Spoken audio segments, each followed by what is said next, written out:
Kemudian Bapak Ibu, talbis iblis dalam sholat. Nah ini yang sering terjadi nih Pak. Padahal Bapak Ibu, kita dari rumah mau ke masjid itu udah termasuk niat loh Pak. Kita mau sholat maghrib kah, mau sholat asar kah. Tapi ada orang digoda iblis untuk berlama-lama di masalah usolli Pak. Ah itu cara iblis. Akhirnya berulang-ulang usolli fardu maghrib salah rakaat usolli. Di keras-keras sampai imam udah mau ruku Bu, dia sibuk dengan usolli ya Pak. Itu saya memang luar biasa ya Bu ya. Ini kejadian itu tuh memang di harian tuh ketemu kita Pak. Orang sibuk di usolli aja sehingga dia terlambat Pak.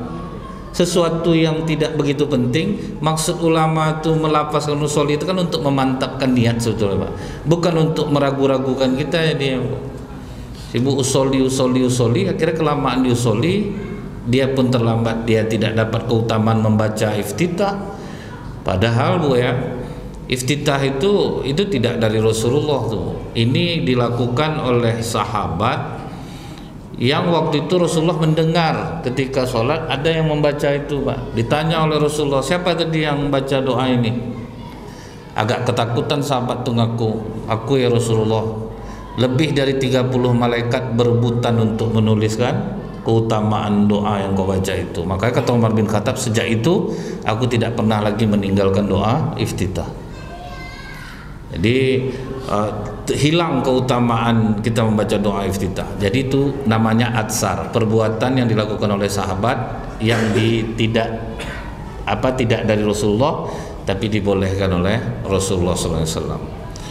Nah, hilang keutamaan itu. Kemudian ada lagi Pak, takbiratul ihram berkali-kali ya. Sudah selesai masalah usolli nih Pak. Takbiratul ihram tuh macam berulang-ulang nih Pak.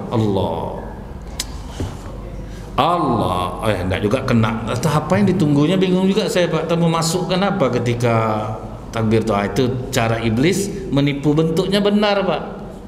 Jadi kalau kita tanya kenapa takbir itu ya, jadi harus masuk dulu, masuk dia, udah masuk baru kita kunci. Bingung juga saya Pak, ada kayak kunci-kunci lah rupanya. Jadi ini cara iblis menipu orang awam dan ternyata cukup berhasil Pak. Ini banyak kita masih menjumpai orang yang sibuk dengan dengan takbiratul ihram yang berulang-ulang, usolli yang berulang. Selesai masalah usolli, kemudian takbiratul ihram pula dihajar oleh iblis lagi, dan ternyata iblis cukup berhasil dan gagal kepada orang-orang yang berilmu macam Bapak Ibu. Ini gagal ini Pak. Sebab Bapak Ibu sudah tahu. Makanya sewaktu Rasulullah mau masuk masjid, berpas-pasan dengan iblis yang keluar dari masjid. Di dalam masjid ada orang sedang tidur, ada orang sedang sholat. Kata Rasulullah, kenapa kau keluar? Kata iblis ini, aku takut dengan orang yang sedang tidur. Bukankah kau seharusnya takut dengan orang yang sedang sholat? Orang yang sedang sholat itu orang bodoh, yang sedang tidur itu orang berilmu. Aku takut kalau aku ganggu yang bodoh ini sholat, nanti yang berilmu bangun dibenarkannya cara sholatnya, rugi aku. Jadi tidurnya orang berilmu itu Pak lebih ditakuti iblis daripada orang sholat tetapi bodoh. Nah jadi paham tuh Bu ya. Jadi ibu-ibu, bapak-bapak yang sudah banyak ilmunya ini beruntunglah, karena beribadah jadi lebih simpel dan tidak rumit jadinya Pak. Kalau enggak, kalau sibuk di usolli aja Bu, sibuk kita di takbiratul ihram, padahal kan biasa aja Pak. Udah bisa kita usolli, langsung takbiratul ihram kan selesai sebenarnya. Masuklah kita ke dalam sholat tuh, ngapa harus ditunggu ini tuh. Banyak dulu tuh Pak, ada yang tata cara zikir la ilaha illallah tuh melambung-lambungkan ke kanan, ke kiri, ke atas, masukkan ke hati. Kan payah jadinya tuh Pak kan. Jadi sesuatu yang mudah jadi rumit jadinya. Nah kemudian lagi Bapak Ibu, di sini juga disebutkan ada seorang ulama namanya Ibnu Aqil. Ada seorang pria menemui dia, kemudian kata pria itu, aku Syekh kadang beruduk rasa ndak beruduk aku, ulang balik. Aku udah takbiratul ihram, rasa belum takbiratul ihram aku ulang balik. Gimana tuh ya Syekh? Kalau sudah macam itu, sholat sudah boleh kau tinggalkan, kata Syekh ini. protes jamaah lain, masa boleh dia meninggalkan sholat? Karena Rasulullah berkata, rufi'al qalamu anil majnun hatta yafiqo. Pena itu diangkat dari orang gila sampai dia sadar. Dia udah takbir, dia merasa tidak takbir, kan berarti udah gila dia tuh. Jadi tidak perlu sholat lagi orang gila, tidak perlu sholat. Udah beruduk merasa tidak beruduk, sudah takbiratul ihram merasa tidak takbiratul ihram, berarti kau orang gila udah. Berarti kau udah tidak wajib lagi sholat. Nah itulah kadang Bu ya, iblis itu membisikkan keraguan-raguan kepada kita sehingga kita melakukan sesuatu yang sebenarnya tidak hal yang fatal, tapi kita kerjakan itu berulang-ulang. Karena adanya melihat orang kadang Pak, gara-gara melihat orang nih Bu, orang Indonesia ini kan asal aneh aja orang Pak udah dijadikannya acuan kadang-kadang. Ingat saya dulu ada namanya Kiai Dodol Bu. Kiai Dodol nih dia itu sangat dielu-elukan lah di desa dia itu, sampai orang kalau ke sawah minta doa sama dia. Nanti tokoknya kepala orang tuh 2 kali Pak, kadang bengkak Bu, tapi berterima kasih orang Pak.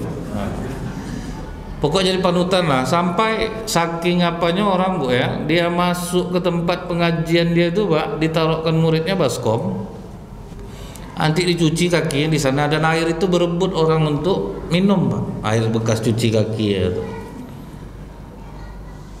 Datanglah kiai muda, wajah baby face macam anak-anak Pak, nyamar dia jadi murid Kiai Dodol nih Bu. Setelah mengaji beberapa belas menit, masuklah sesi tanya jawab. Datang kiai muda yang menyamar ini, bertanya dia pada Kiai Dodol nih, Kiai, aku mendapatkan kabar bahwa jenggot engkau mengandung karomah, bolehkah aku minta selembar untuk aku simpan? Senang hati Kiai ini Bu, dicabutnya lah 1, tercabut 2, diambil lah 2. Murid yang lain langsung ngomong, Pak, kita aja udah lama tak dapat jenggot karomah, dia baru dapat jenggot. Berebutlah muridnya itu Bu, habis kena tarik jenggot Kiai itu. Tobatan nasuha Kiai itu sudah tuh, baru diajar oleh ulama muda ini. Kita tuh suka menengok orang Pak, asal ada keanehan itu ditiru Bu. Kita lihatlah kadang di masjid ada orang yang suka mengangguk-ngangguk sholat, itu nanti akhirnya ditiru orang karena dia orang yang dihormati. Awalnya masyarakat Mekah nyembah berhala kan gara-gara itu Pak.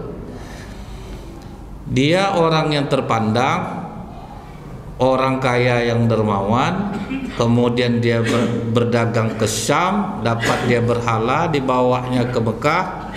Ammar bin Luhai Al-Khuzai namanya Pak. Dia orang dermawan, panutan. Didengar orang kata-katanya, balik dia ke Mekah. Diajaknya lah orang nyembah berhala, nurut orang. Itulah bahayanya sebuah hal yang selalu kita lihat dan lama-lama kita anggap menjadi sesuatu hal yang benar. Kemudian Pak, sesungguhnya ada soal Abu Bakar Ad-Dawri Al-Faqih pada zaman As-Sabah. Dia melihat ada muridnya yang tidak membaca Al-Fatihah. Jadi dia pas sholat, kemudian dia terlambat datang, orang udah ruku, kan udah dapat dia 1 rakaat sebetulnya Pak, itu betul, tapi dia tidak membaca Al-Fatihah.